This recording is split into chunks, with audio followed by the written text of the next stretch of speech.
Hello तो दोस्तों, welcome to my channel. हम आज जाते हैं उम्मी बिनने और उम्मी बिन कर तो हम उम्मी को मस के और उड़ाने लगते हैं, जो कि हमारे इधर बहुत तेज़ी से काम चल रहा है उम्मी बिनने का।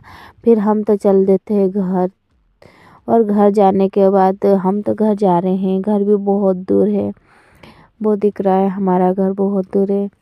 फिर हमें तो लगती है बहुत धूप, इसलिए हम लोग घर आ जाते हैं। घर आकर प्यास लगी थी, इसलिए हम घर आकर पानी देखते हैं तो पानी नहीं था, पानी ख़त्म हो चुका था। फिर हम लोग तो टीवी देखने लगते हैं, क्योंकि पानी नहीं था। पानी लेने सिस्टर गई थी, उसकी वेट कर रहे थे। फिर सिस्टर भी आ जाती है पानी लेकर, और फिर हमें वो पानी लाकर देती है।